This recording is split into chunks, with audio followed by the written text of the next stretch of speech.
Today, we're diving into a topic that could redefine your retirement plans. Have you ever wondered if you really need $1 million to retire? Today, we'll break down how much you actually need, and it might be far less than you think.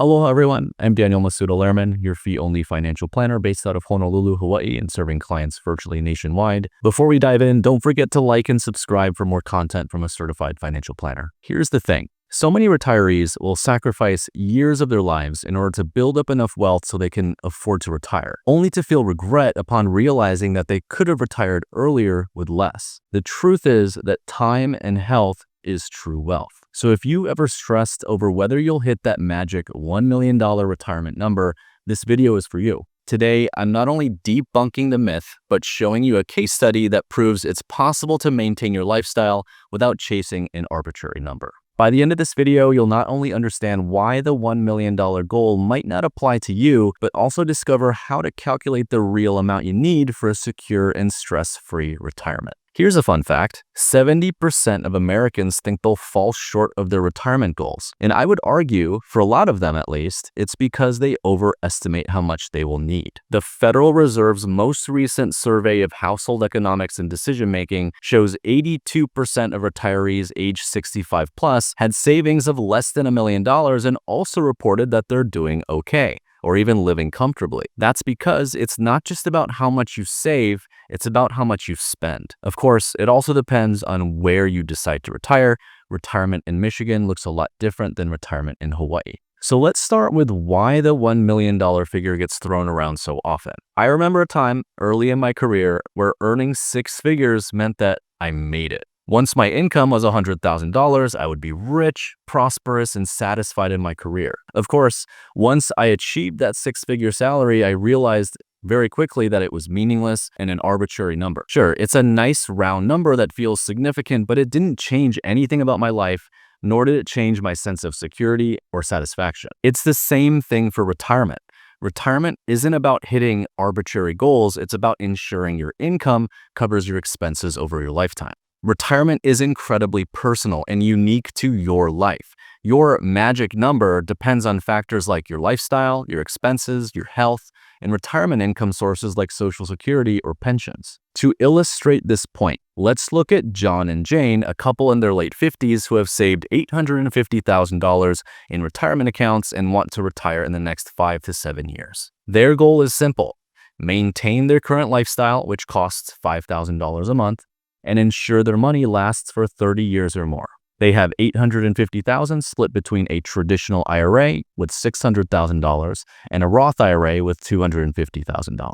To determine the feasibility of their retirement goals, we run a Monte Carlo simulation for John and Jane's situation. Based on their current plans, retiring in the next 5 to 7 years, spending $5,000 a month, and having their investments allocated 80% in stocks and 20% in bonds, their probability of success is about 65%. So what does that mean? It means there's still a significant chance that they could outlive their savings, especially if they face unexpected expenses or market downturns, which isn't ideal for a secure and stress-free retirement. John and Jane are, of course, wondering what they can do to improve their probability of success, and they also want to know, how can they optimize withdrawals to minimize taxes? Should they delay Social Security for a higher payout? And how can they prepare for unexpected healthcare costs? When we see a less than perfect success rate like this, it's not the end of the story.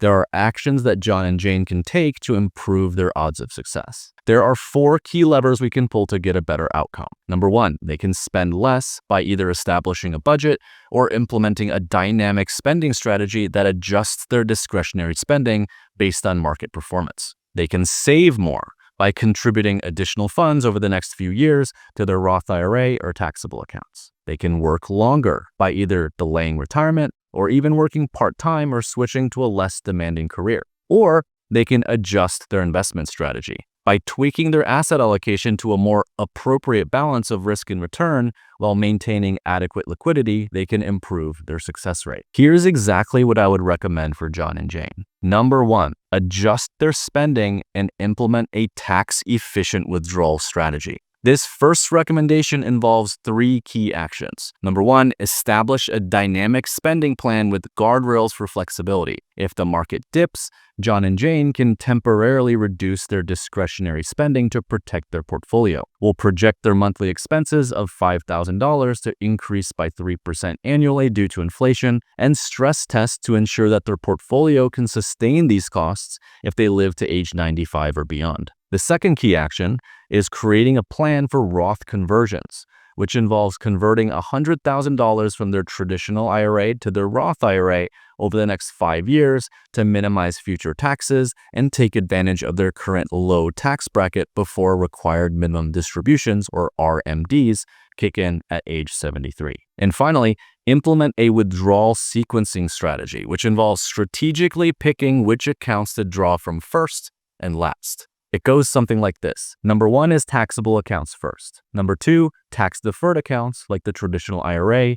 And finally, Roth IRA accounts are the last to touch. The idea behind this is to allow tax-free accounts like the Roth IRA to continue growing tax-free for as long as possible. I would also consider using cash reserves or bond holdings during market downturns to avoid equity sales at a loss. Taking these 3 actions will help adjust their spending and optimize withdrawals to minimize taxes. Recommendation number 2 is Social Security optimization. John and Jane want to know if they should delay Social Security for a higher payout. Assuming they are both in good health and have a life expectancy of at least 30 years, John should delay Social Security until he is 70 years old in order to boost his monthly benefit by 24%. Jane should claim at age 67 to provide some cash flow in the interim. By combining these 2 Social Security strategies, they'll have $6,000 a month in Social Security income once John turns 70 to maximize their lifetime payouts from the Social Security system. Recommendation number 3 is to adjust their asset allocation. In order to improve their probability of success, I recommend that John and Jane adjust their current portfolio to a 60-40 split, where 60% of their portfolio is in stocks for long-term growth to outpace inflation, and 40% is in bonds for stability and current income. I also recommend they rebalance 2 to 3 times per year to ensure that the portfolio stays aligned with their goals even during market volatility. We will also set aside $50,000 as an emergency fund specifically for unforeseen expenses such as healthcare or home repairs. This is partially how they will cover unexpected healthcare costs in retirement. In addition to the emergency fund, we'll budget $12,000 annually for Medicare premiums and out-of-pocket healthcare costs, and explore long-term care insurance or a hybrid policy that protects against the risk of needing extended care, like a nursing home or an assisted living facility. Recommendation number 4 is to set up an estate and legacy plan. To simplify their estate and protect their legacy, we'll help them draft wills and establish trusts for efficient distribution of the assets. We'll make sure to update beneficiary designations for all their accounts and consider using qualified charitable distributions, or QCDs, to support causes they care about while reducing their taxable income. And finally, recommendation number 5, I recommend ongoing monitoring. Retirement planning is not a one-time event. Life inevitably throws us curveballs, and that's why it's important to maintain a relationship with your financial planner and build a plan that allows for flexibility. For John and Jane, to keep their plan on track, I recommend quarterly reviews to adjust for tax changes, market performance, or life events. By following this carefully designed plan, John and Jane can enjoy a retirement that is not only financially secure, but also aligned with their goals and lifestyle. Here's what this financial plan allows them to do. Number 1, maintain their lifestyle. With a sustainable withdrawal strategy and optimized Social Security timing,